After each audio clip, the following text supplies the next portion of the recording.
No. Do I have Okay. something? You popped up, so I just didn't know. Nope, nope. Okay.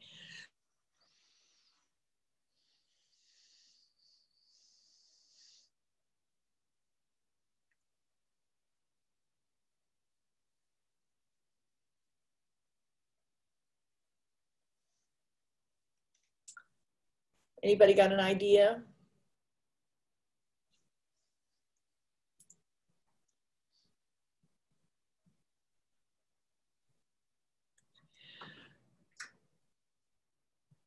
Well, it's because we're not using the 9 habits in my ebook. See, studies show that we all have about 50,000 conversations in our head every day, all by ourselves. 50,000. And most of those are negative. Like, I don't have enough resources, or I don't have enough time, or that guy's an idiot. And so when we keep our to-do list in our head, when we don't have proper project plans, when we don't have agendas for meetings, when we don't know what the purpose of the meeting is, all of that causes us to have more conversations in our head. So some people I've seen, I think they were like at 250,000 conversations every day in their head, all by themselves. So these 9 habits are what I use to get myself out of Mississippi, and what I use to get myself out of my unfortunate CPA career, and what I use every day to keep myself sane, because I'm like an alcoholic. You know, don't forget, I'm like a caricature of most people's challenges. So I'm no different than alcoholic. If I work till 5:30, 6 o'clock tonight, on Monday at 5 o'clock, 4:30, I'll be looking for a project to start. I love work. So, and especially the work that I do now. So I'm no different than alcoholic. I can't take that first drink. So these are so powerful. So I'm just going to run through them quickly. To schedule travel time and prep time. We were talking about this before we started, that, you know, to make your meetings 30 minutes or 45 minutes so that you have time to prepare. To follow up on the last meeting, write down what people promised you, what you promised other people, write down some due dates perhaps, what a novel idea. And then to think strategically about what's the purpose of this meeting I'm getting ready to go into now at the top of the hour? And what role am I supposed to play? And what outcome should we drive to? That is an exponentially more a meeting that you'll be launching than if nobody took the time to do that. We just need one person to be the strategic leader. And then, of course, calendar completely and consistently. And thanks to these smartphones, that's pretty easy to do. We're sending each other calendar invites all day. Although some people's don't always sync with their office system or their personal system or their spouse's system. So it's important to have some time to just make sure everything's complete in there. And then this brain dump exercise, it's most of you, I'm sure, are doing some kind of to-do list, maybe daily, maybe weekly. Well, this is a exercise that we're going to talk about today in detail, that where you get everything out of your head onto paper, your family commitments, your community commitments, your work commitments, everything, because this is not a repository, an appropriate repository, our head. And the more you keep your to-do list in your head, then the more you're at risk for those 250,000 conversations every day in our head. And then the commitments review think time that we're going to go into in detail, that's where you start to get the white space on your calendar. You run your fingers through your calendar, you run your fingers through your brain dump list, and you ask yourself, do I even have a commitment to this? Or am I the best person? Shouldn't my colleague Joe or Bob or Betty Sue be in that meeting? They're the subject matter expert, not me. So now you're starting to create some white space on your calendar. And then you prepare for the meetings. So like, you know, have an agenda. What a novel idea. The habit number 5 gives you these 5 P's that you can use to measure progress and move projects forward more effectively instead of just meeting for meeting's sake. And then project work time is number 6. And that's the work that you're now doing in the evenings, late at night, on Saturday mornings or Sunday mornings or Sunday evening.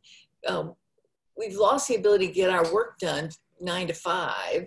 And so now it's spreading over and eating into our life, which of course is going to also eat away at our lifespan. So when you start to create the white space on your calendar, you can start to say, well, I have to do this project. I'm going to schedule that from Thursday at 2 o'clock to 4 o'clock. And even if your boss comes in and interrupts and gives you something that's urgent, all you have to do is just move that project from one place to another in your calendar. Where else do I have 2 hours? It puts it into existence so it doesn't fall off the radar screen and you don't have to do it at 11 o'clock at night. And then that creates space for the think time exercises. So we have 7, 8, 9 are all just different think time, strategic think time that you can take to solve problems strategically and completely, or to delegate more successfully, or to manage what I call the creative tension, the gap between where you are and where you want to be on a project or with a team or with a person or in your career. So it's really powerful. A lot of MBA programs now are pushing this notion of this strategic think time. So these are the 4 habits that are critical to getting out of the maniac mode and creating this white space and then being able to lead with your vision. So one is the brain dump, I mentioned, and then calendar completely and consistently, and the commitments review, and then the strategic think time. So let's cover each of those in a little bit more detail. So the brain dump, time management studies show that for every 20 minutes, we spend documenting the details, getting them out of our head, chunking them down. Don't just do like Project XYZ, chunk down all the details about Project XYZ, organizing those details, planning. We save 60 minutes later on. That's a 3-to-1 return on your investment of that 20 minutes. So for every 20 minutes you invest doing the brain dump and getting those to-dos organized better, in more detail, chunking them down, I call it, then you're going to save yourself 60 minutes later on.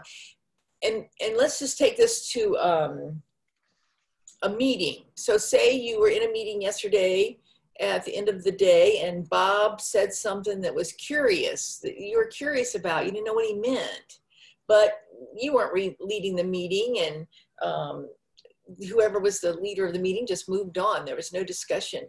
And now it's Friday and you're doing your brain dump and you're getting all the stuff down on paper. You might even be able to say to yourself, I'm going to circle back with Bob and find out more about what he wanted to say. Let me write that down as a to-do. That's how you eliminate the fire drills. Bob has some concern, but Bob doesn't know how to articulate it in a way that it can be heard, or whoever was leading that meeting is just not interested in Bob and his concerns. Who knows? Something in between all that. So if you go back to Bob and you give him just 10 minutes to tell you more about what his concern is, that could be a red flag. When projects go south or strategic initiatives go south, there were always red flags. 6 years, 6 months, 6 weeks, 6 days, 6 hours in advance. Always, there are always the red flags. The question is, can we pick up on them? So my work is about slowing yourself down so you can say, hey, I better check in with Bob on that. Does that make sense? Absolutely. Yeah. So I want you to open a screen or pull out a used envelope out of the bottom of your purse, or take a piece of paper and just do a real quick brain dump. We're just going to take 2 or 3 minutes on this, and I want you to have an experience of the power of doing this brain dump, even if it's incomplete, just 1 or 2 things on each column. That alone is going to remove overwhelm.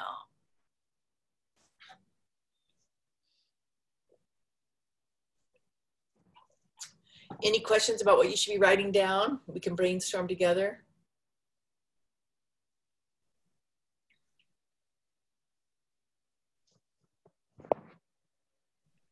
So what do you mean by personal community? I mean, because I kind of lump my family in with personal stuff anyway.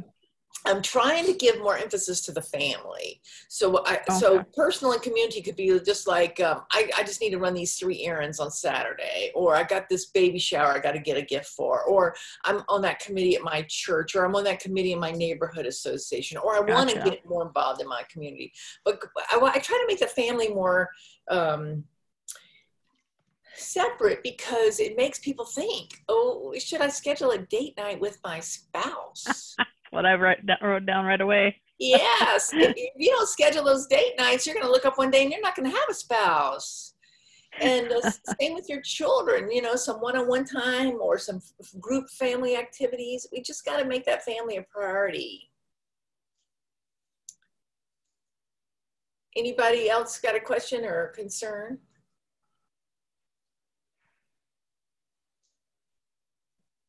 So, anybody want to share? Well, it's only been 1 minute, so I guess let me give you another minute. Then we'll just see if anybody's willing to share.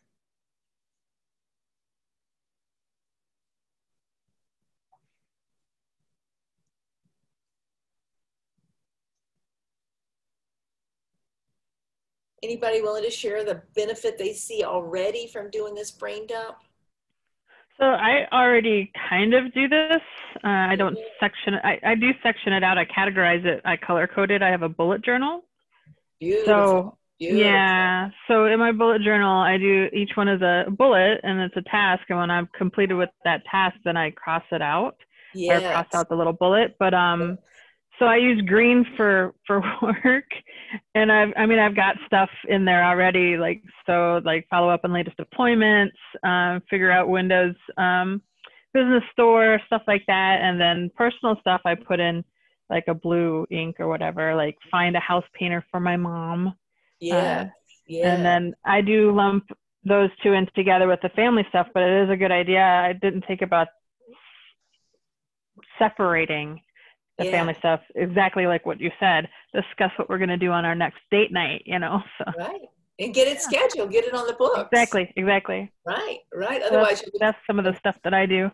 yeah, those are beautiful. Now, is your bullet journal electronic or manual? It is manual. Good. I try to keep it outside of I love OneNote, but manually writing it down for me is a tactile feeling. So it Yes. helps me keep it separate and in one spot. I don't have to flip to it on a computer. Yes, yes, yes, yes. Well, I highly recommend that you do this manually, but it's just not always feasible in our electronic environment. I use Evernote, and then I can get to it on my phone or my laptop or my desktop or my iPad. But you cannot write as fast as you can think. You can keyboard as fast as you can think, but you cannot write as fast as you can think. So simply writing out your brain dump list or writing out scripts about how you're going to communicate something to somebody, something's not working for you, you want to communicate that, what would work for you. All of those exercises, the creative attention think time that we're going to talk about shortly, those all help you coach yourself. I have a tool called the Catch Yourself and Coach Yourself tool. That's our whole goal here in life, is to always bring our best self, catch ourselves when we're going to get triggered, or be angry or disappointed or sad or whatever, and coach yourself to a different perspective. And the writing is so powerful. So thanks for sharing that. And then, like I said, key number 2 is to calendar consistently and completely. When you don't have the facts, you make up stories. So we got to get everything out on the calendar so we can see a week at a glance, a month at a glance, like, whoo, this is a lot of activity. We're having meetings all day, every day. So you're going to see these kind of benefits from just being rigorous. And you're all, I'm sure, all doing this already. So what I'm asking you to do is to take it up 10%. Like put in the travel time, or go into all the meetings that you have scheduled and start putting in what you think the purpose of the meeting is, so that you'll have it in front of you when you go into that meeting, or put in there what role you're supposed to play or what outcomes you're supposed to drive to. So by doing this and getting everything out of your head into your calendar, you're going to be more grounded in reality. So when your boss comes to you and says, can you take on this massive project, you can say, I probably could take on this massive project, but I'm going to need to sit down with you first and look at all the other projects I'm managing right now. Because guess what? You're grounded in a reality because you look at your calendar every day and you got that project work time for those 32 projects that you're managing. You see it every day. And then, so that gives you that more accurate assessment of what you can do and what you simply cannot do. You don't have to apologize for that. Show your boss your calendar. And then these are some really powerful language. So when you have that clarity, then you can train yourself to say, this won't work for me. This additional project or this new role or whatever. This won't work for me. What would work for me is blah, blah, blah. And normally you're going to want to take on that project. You're going to want to take on that new role. So you can say this additional project will work for me, but what I'm going to need is I'm going to need somebody else to take over these 3 projects, or we're going to have to defer or delay these projects. So that gives you the ability to effectively negotiate expectations. I say that the greatest source of stress in the world today is unnegotiated expectations. Unnegotiated.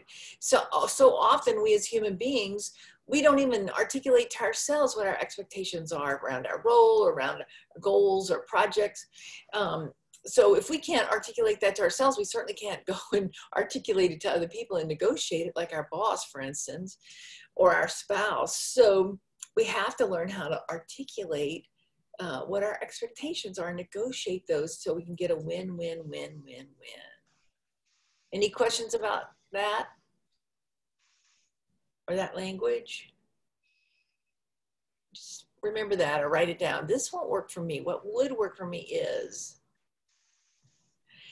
And then key number 3 is the commitments review exercise, like I mentioned, where you scroll your fingers through the calendar, you scroll your fingers through that brain dump list, and you ask yourself some tough questions and you decide right now, is this something I should be doing or is this something I should be delegating?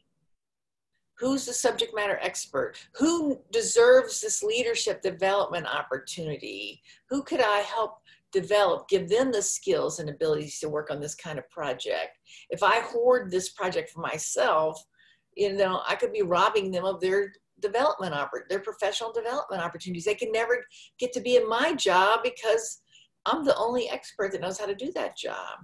When we need to be building pipelines at every level and in every role. So it's a way for you to, and maybe you can't delegate it, but you could just involve other people, spread the work out a little bit, or get people trained in certain pieces of the project.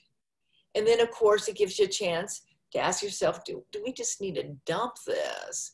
Because so often in organizations, we'll get into roles that we were excited about in the beginning, but now we just no longer are excited about chairing the holiday committee to plan the holiday parties. Not that we're going to have many holiday parties this year, but those routine committees, standing committees that we get ourselves on, and it just runs out of gas for us, and we're just not excited about it anymore, not bringing any passion. Well, dump it, create a space for somebody else who's more excited, a newer employee or a younger employee to get involved that way.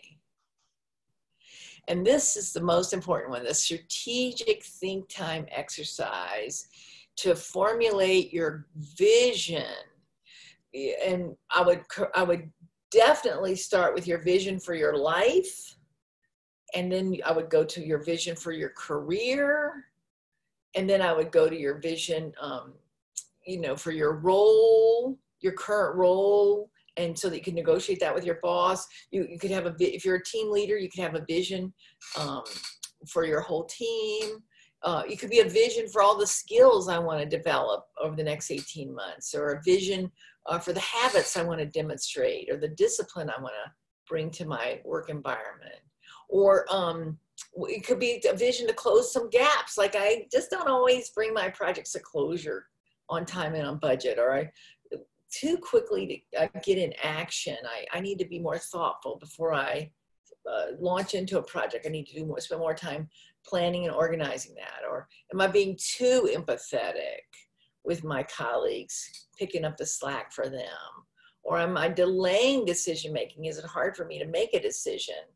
So you can pick any of these. These are, you know, personal and professional goals and gaps that you want to close. And then what you want to do is you have to get grounded in the current reality related to that situation. Whatever gap you're going to close, or whatever area of your life you're going to create this vision on, you have to be grounded in the current reality. If you remember Martin Luther King's "I Have a Dream" speech, he never failed when he was painting the picture, the vision that he wanted for our country. He never failed to ground people in the reality of the police brutality and the living conditions and all the just millions of ways that people of color were held back in the 1960s. So he got people grounded in the facts, and then he shared his vision for, you know, a place where his little children would be measured by the character of their content, not the color of their skin. See, when we only have a vision and it's not grounded in reality, then when you go to your spouse about your vision for your life, or you go to your boss about your vision for your role right now, they're going to say, well, that's kind of pie in the sky. I just don't know if that's feasible. I don't know if you're going to be able to get that vision, you know, fulfilled on. And if you only focus on the facts, well, you might be so depressed tomorrow you can't get out of bed. So we have to measure the creative tension, the tension between the current reality and the vision. What is that tension? Peter Senge is a noted scholar in the areas of management and leadership, and he coined that phrase that we always have to be grounded in both the current reality of our situation, but we also have to simultaneously be grounded in our vision. And some days that tension is going to be like, not very much. I think I'm on track. And some days it's going to feel like there's a mile-wide tension there because of the circumstances. But we need time to think about that and to get clear on all of that. So once you get clear on the facts and you have this vision in your mind, or you've written it down, then the best question I can offer you is to ask yourself, if I could wave a magic wand, just magically wave this wand, what would this situation look like once I close this gap or fulfilled on this vision?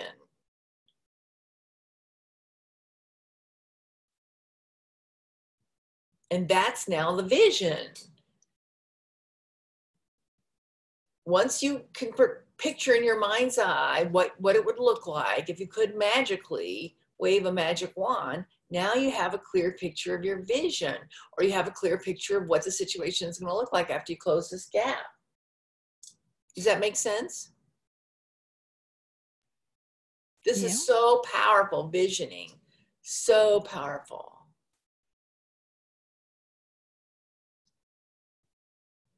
Otherwise, if you don't have a clear vision, you're just always going to be at risk for getting in maniac mode, or at a minimum being in reactive mode. So now, I just take, we didn't write down I didn't ask you to write down your vision, but I would like to ask you to write down the 3 next steps that you need to take to either move this vision forward for yourself, or close this gap that you need to close. What are some steps you could do? Like have a conversation with your boss, or have a conversation with your spouse, or spend an hour on Saturday afternoon sitting on your patio, or go for a hike and take your journal or take some paper, and at the end of the hike, sit in nature and say, you know, how am I going to close this gap, or what's the vision I want to take, and what are the 3 next steps? The 3 best next steps.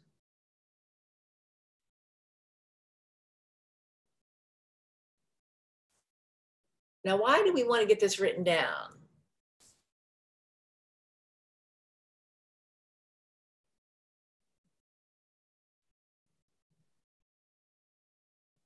To get out of manic mode, to get it out of our heads. It's like a dump as well. So exactly. And when we write things down, even if like for me, I'm mostly on a manual brain dump list. And so I use something called a planner pad. It's $29 for the whole year, a little spiral notebook, and it gives you 30 days at a glance calendar and a week at a glance calendar. And it gives you a place for all your calendar stuff, your brain dump stuff, and then your 7 big buckets. Every week you start over with 7 big buckets that you can put, like this project and that project, or this goal and that goal.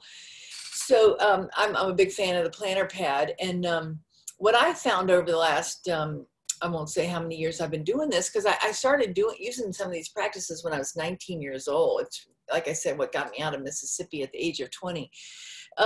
When you write it down, even if you never look at it the rest of the day, or in this case with your vision, even if you lose the piece of paper that you wrote it on, there's just so much more likelihood that you're going to be successful. It's something about writing it down gets it cemented in your brain. Does that make sense? Yeah. Yeah. So who's got a question or a concern or something they want to push back on me? I love to be pushed back on.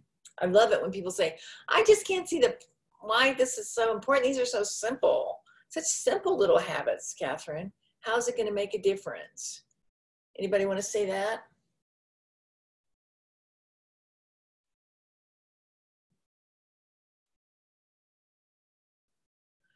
Let me see if I can think of some more stories besides my own. So in corporate environments, well, let me just tell you one more thing about my corporate life. This is back, when I started my career, it's back when women used to wear pantyhose to work. And I always had these big gashes in my pantyhose, and often in my legs too, because I would be too busy. I was so much in maniac mode. Remember, I was like a caricature of other people. So much in maniac mode that I would fail to close my file drawers in my cubicle or in my office. Just too busy. too busy to close those doors. And then guess what? I would trip over them. So getting these big gashes in my legs, and I have all those scars. And so, I was a caricature, but we're all at risk for that kind of crazy making. And in a corporate environment where you might not have a lot of control over your calendar, you go to the meetings they tell you to go to, and they're sending out the calendar invites, maybe not you, but you could still go to, the people that invite you regularly, and you could say to them, I'm thinking if we were just a little bit more structured, I think we could maybe get this meeting done in 30 or 40 minutes. Would you be open to letting me experiment with the agenda? When you take responsibility, it gets you back in the driver's seat. So does that resonate for anybody? That whole notion of just going to other people's meetings and being caught up in meetings back to back to back?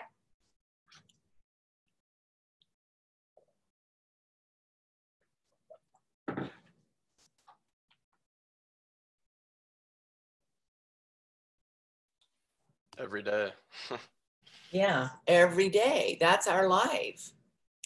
That's our life. So think about these 9 habits, or the 4 that we covered in detail today, and ask yourself, if you're in that environment, ask yourself, what's missing that if it were in place, we would have a more sane approach to moving projects forward and monitoring projects and making decisions, all the things that we're doing in meetings.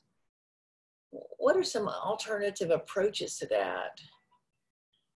And often if you're the new person on the team or a new person in the company, you have fresh eyes. You can see things that other people can't see.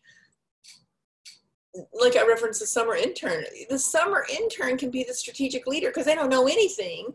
They don't know how to use the equipment. They don't know anything about the purpose of the company. But yet because they have those fresh eyes, their questions are going to be really valuable. Like, oh yeah, why do we even have this meeting? If we could get all this information transmitted in a report or a dashboard?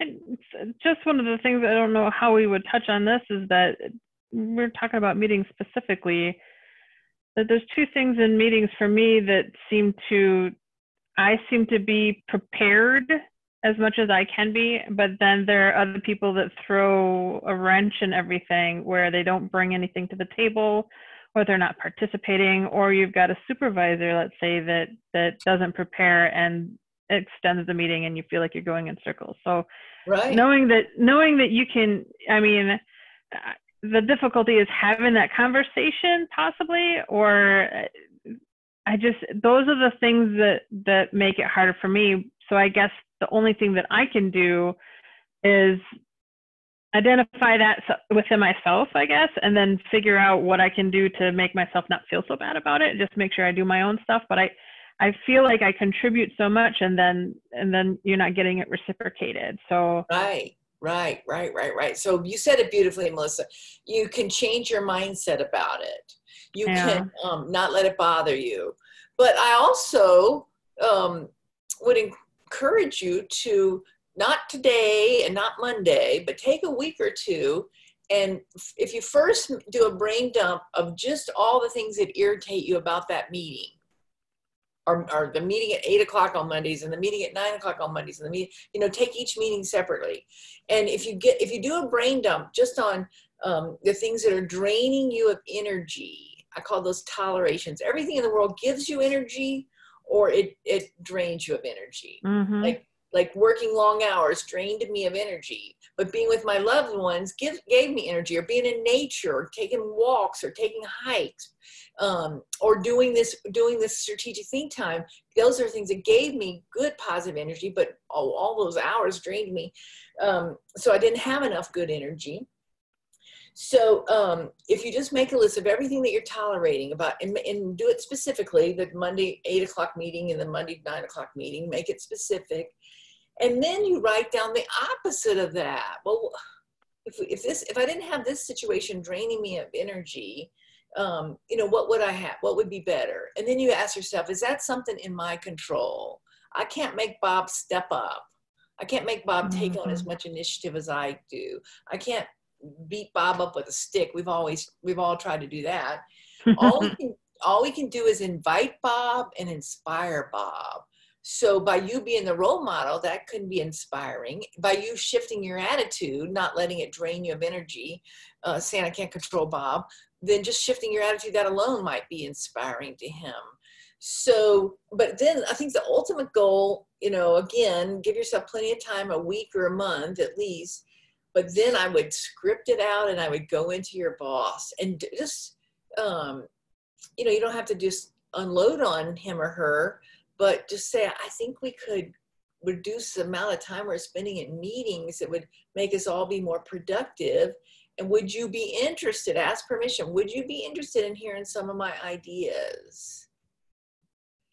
And if they're not interested, then that's when you need to start looking at the job board, because this person is not really coachable and not open to change, and you're a change agent. So you're going to need to look for a lateral or transfer, or even a promotion where you could go to work in a different division.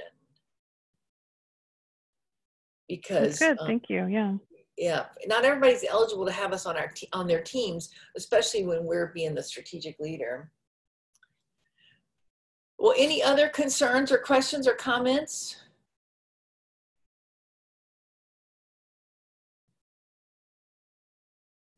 Well, I'm going to turn it back over to Will. He's going to talk about some special offers for you all. And then hopefully we're going to give you a little tiny reserve of time, 2 or 3 minutes, so you have a chance to catch your breath before your next meeting.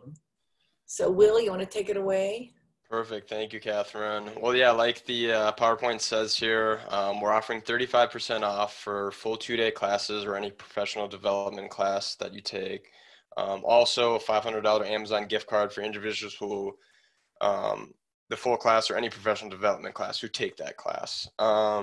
So those are the offers. I'll also be sending out a follow-up email in the next couple of days with more information on that. So keep an eye out for that. Other than that, that's kind of all we have for today. I just want to thank everybody for taking some time out of their busy day. And I hope you have a great rest of your Friday and a nice weekend. Yeah, and I should have had this date in front of me. I don't have it, Will, but we're going to offer this in a 2-day course starting in November. So reach out to your account executive to find out that date. And what we'll do is we'll go deeper on these 4 of the 9 habits, and we'll do a lot more exercises, more intense exercises, so that you can really walk away with an experience of the value of using these simple, practical tools. So talk to your account executive. So it's 25 after the hour. We're going to give you a 5-minute reserve of time. Woohoo. Thank you. Well, yeah, no, thank you. Thank you for being here. I hope everybody has a great weekend, and I hope you're able to leave work at work when you leave this afternoon. Thank you, Catherine. Thanks, Will. Bye.